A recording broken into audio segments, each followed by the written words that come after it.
Good afternoon mga ka-travelers. Ngayon, pupunta ako ngayon sa supermarket. Bibili na ako sabon tsaka Colgate toothpaste. Ngayon, ito ang nadaanan ko from my bahay. Ito.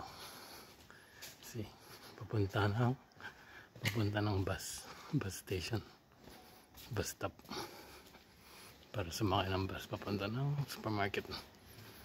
So, yan, nakikita niyo siya.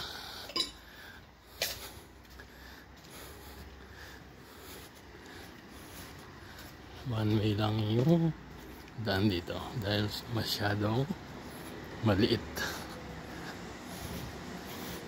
masikip, kaya kailangan one way. Sa likod ko may mga papunta. So, yun, kita nyo yan, nilaan na yan, sobrang kipot ng mga dinadaanan dito sa bansang Malta, the 10th smallest country in the world. So ayan,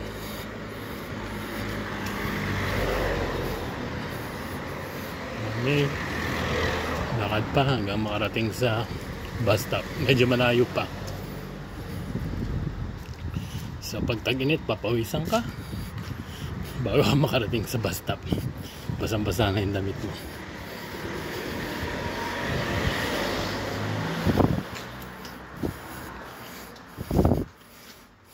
Yan. Pag taglamig naman, okay naman magdakad dahil malamig, hindi ka papawisan, pero kailangan mo mag-jacket. So ayan, mga bahay-bahay dito. Ayan, mga bahay-bahay dito. Ayan. So ayan, kita nyo, ayan, puro kulay beige, wala na ibang kulay kundi ganyan.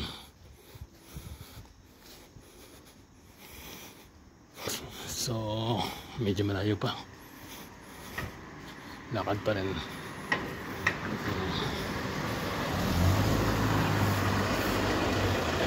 Tapos ayan ang pinakasimbahan dito ng mga taga Liha. Pero galing ako ng Utard. Boundary sila. Liha, Utard, tsaka Balsan.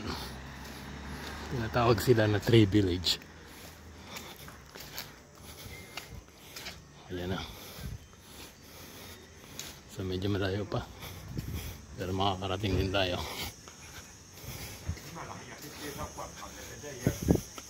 Ayan.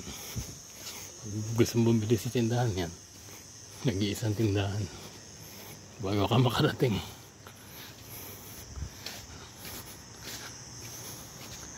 Nag-iisa siya.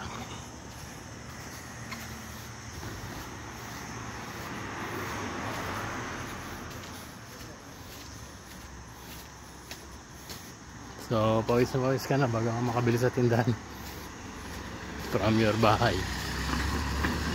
Ayan, mga bahay dito. Yan, mga bahay dito. Yan.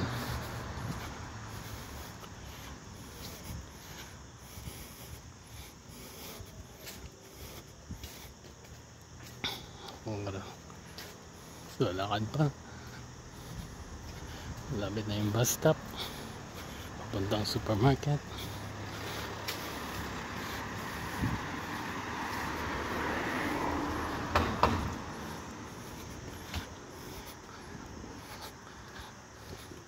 Ayun, bus stop. Nakikita niyo yan.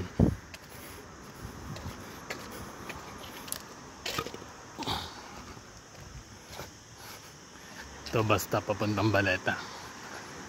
Ayan, ayan, papuntang Baleta. Pero hindi pa ako sasakay dyan kasi hindi naman ako papuntang Baleta.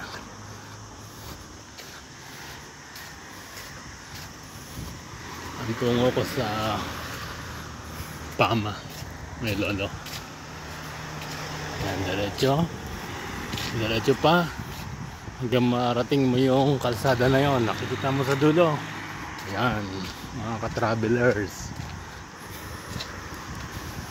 ganyan kalayo ang nilalakad dito sa Malta dahil walang tricycle, walang pedicab, kaya kailangan maglakad. Yun yung bus, may dumaan na. Hindi ko naubutan. Sa susunod na bus na ulit, antay ulit ng bus.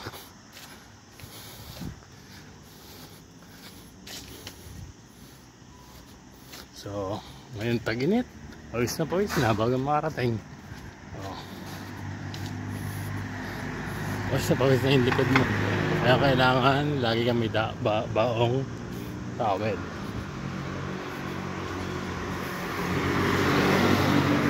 Doon pa, medyo malayo-layo pa, ilang hakbang na lang makakarating na sa bus stop ng ka-travelers.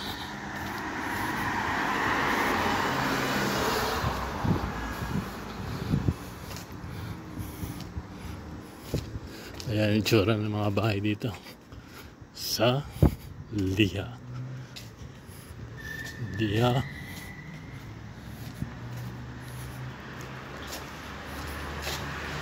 na, malapit na mga ka-travelers. Makakasakay na rin ako ng bus papuntang supermarket. Sobrang layo, no? Ganyan talaga buhay dito.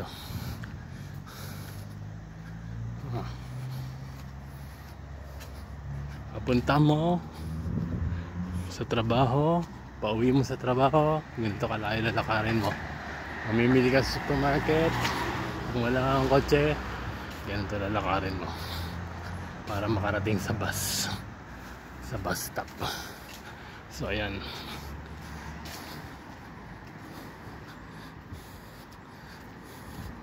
meron doong department store, Terra Nova. But walang grocery dyan, kaya kailangan ko ng grocery, kaya sasakay pa ako ng bus para makarating sa grocery. Ayan na, kalsada na to, at nakikita nyo yung bus stop na yon. Ayun ang bus stop, kaya dito na ako mag-aabang mga ka-travelers. Yan ang bus stop. Okay, thank you for watching. See you next video. Bye bye. God bless.